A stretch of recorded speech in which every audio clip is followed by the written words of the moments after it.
বিধাননগর পুর নিগমের উদ্যোগে স্বচ্ছতা সে স্বাগত কর্মসূচি বিধাননগর স্পোর্টস কমপ্লেক্সে। কর্মসূচি অনুষ্ঠানে মন্ত্রী অগ্নিমিত্রা পাল, শরদত্ত মুখোপাধ্যায়, বিধায়ক পীযূষ কানোরিয়া।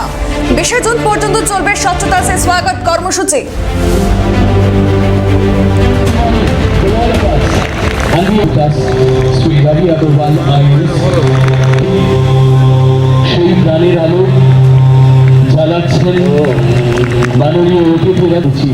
যোগা দিবস উপলক্ষে বিধাননগর পৌর নিগমে অনুষ্ঠিত হলো স্বচ্ছতা সে স্বাগত। আর এই মুহূর্তে বিধাননগর স্পোর্টস কমিউনিটিতে যে ছবি তুলে ধরবো, সেখানে ইতিমধ্যেই 6টি স্কুলের ছাত্রছাত্রীরা অংশগ্রহণ করেছে যোগা দিবস উপলক্ষের জন্য। আর এই অনুষ্ঠানে বিশেষ অতিথি হিসেবে ছিলেন মন্ত্রী অগ্নিমিত্রা পল, তার পাশাপাশি বিধায়ক পীযূষ কানোরিয়া এবং মন্ত্রী শরদত্ত মুখোপাধ্যায়। যে ছবি দেখাবো, সকাল থেকেই যে ছবি লক্ষ্য করা যাচ্ছে, দেখা যাচ্ছে সকলেই, অর্থাৎ যে সামনের সারিতে রয়েছে শরদত্ত মুখোপাধ্যায়, তার পাশেই রয়েছে মন্ত্রী অগ্নিমিত্রা পল, তার পাশেই রয়েছে বিধায়ক পীযূষ কানোরিয়া। এবং সকাল থেকেই যে ছবি আমরা লক্ষ্য করছি, মন্ত্রী অগ্নিমিত্রা পল তিনি ছাত্রছাত্রীদের সাথে নিজেও কিন্তু সকাল সকাল যোগাসন করতে ব্যস্ত। তিনি জানাচ্ছেন যে শহরকে, ভারতবর্ষকে, পশ্চিমবঙ্গকে একেবারে পরিষ্কার রাখতে হবে, পরিচ্ছন্ন রাখতে হবে, কোনোভাবেই কোনো জায়গায় নোংরা ফেলা যাবে না। শুধু তাই নয়, যোগা করার অভ্যাস একদিন কিংবা দুদিন নয়, প্রত্যেকটা দিন প্রত্যেকটা মানুষকে যোগা করতে হবে, তবেই কিন্তু শরীর মন ভালো থাকবে। এবং তিনি এই অনুষ্ঠান থেকেই এও বার্তা দিলেন, ইতিমধ্যেই যে 6টি স্কুলের ছাত্রছাত্রীরা এবং শিক্ষক শিক্ষিকারা এই অনুষ্ঠানে যোগ দিয়েছেন, তাদের কাছে অনুরোধ রাখলেন যে সমস্ত স্কুলে ঢোকার আগে ঠিক 10 মিনিট যোগা করার অভ্যাস চালু করতে হবে। এবং তিনি প্রত্যেকটা মানুষকে একটাই বার্তা দিলেন, ভারতবর্ষকে, পশ্চিমবঙ্গকে একেবারে সুস্থ রাখতে হবে, মুক্ত রাখতে হবে, পরিষ্কার পরিচ্ছন্ন রাখতে হবে, তবেই কিন্তু সোনার বাংলা গড়া যাবে। ক্যামেরায় বিধানের সাথে দেবরঞ্জন সাউ, ক্যালকাটা নিউজ, বিধাননগর।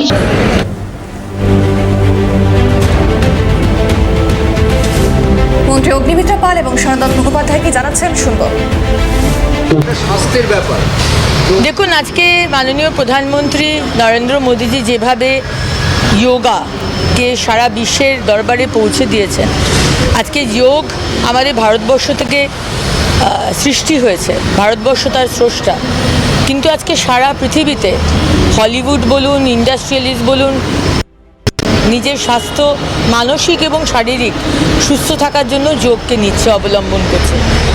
সুতরাং সেইটাকে যেখানে ইন্টারন্যাশনাল যোগা ডেকে আজকে পশ্চিমবঙ্গ এবং কলকাতাকে বেছে নেওয়া হয়েছে, যখন সারা পৃথিবীর চোখ কলকাতার দিকে থাকবে, স্টেশনটাও যেন সেই মতো হয়। কলকাতাকে এতদিন 50 বছর পিছিয়ে দিয়েছে বিভিন্ন সরকার। আমি রাজনীতির কথা বলতে চাই না, কিন্তু সব কিছুর একটা শেষ হয়, আর অনেক কিছুরই ভালো জিনিসের একটা শুভারম্ভ হয়। তাই আমরা আজকে শুভারম্ভ করতে চলেছি। আমরা রাজনীতি আর বিতর্ক করতে চাই না, পজিটিভ যা কিছু তাই নিয়েই আমরা এগোতে চাই। এটা বললেন যে শরীর, স্বাস্থ্য, মন তিনটে একসঙ্গে যদি ভালোভাবে সঞ্চালিত করার আমাদের ইচ্ছে থাকে, তাহলে কিন্তু এইটাই সব থেকে ভালো এক্সারসাইজ। রাজনৈতিক মিটিংও করছি না, মিছিলও করছি না, আর ধর্নাও দিচ্ছি না। সুতরাং রাস্তা বন্ধটা খুব সাময়িক এবং বেশিক্ষণের নয়। যোগ যেটা হবে, এর পরিকল্পনাটা আমাদের ম্যাক্সিমাম 1 ঘন্টার আছে। 1টি ঘন্টা মাত্র বন্ধ থাকবে রেড রোড, এবং সেটা খুবই ভোরবেলায়, সকাল 5:30 থেকে 6:30, 7টার মধ্যে রাস্তা খোলা হয়ে যাবে। সুতরাং আমার মনে হয় না অত সকালে যান চলাচলের কোনো বিঘ্ন আমরা ঘটাবো। বিধায়ক পীযূষ কানোরিয়া কি বলছেন, শোনাবো। ইলেকশন থেকে একটু সময়ের অভাবে এখন যোগটা বন্ধ বা সকালবেলা ফিটনেসটা বন্ধ, কিন্তু আমি মনে করি অন্তত প্রতিটা মানুষের 1 ঘন্টা হলেও শরীর চর্চা করা উচিত। প্রতিটা মানুষের 1 ঘন্টা হলেও শরীর চর্চা করা উচিত।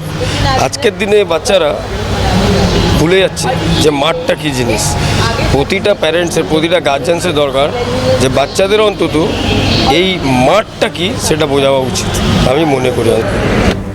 সেই ছবি দেখলেন যেখানে যোগ ব্যায়ামের মাধ্যমে রোগমুক্ত জীবনের বার্তা দিতেই এই কর্মসূচির আয়োজন করা হয়েছে। 5 দিন ব্যাপী চলবে এই কর্মসূচি। স্বচ্ছতা আছে স্বাগত কর্মসূচি বিধাননগর পুর নিগমের তরফে।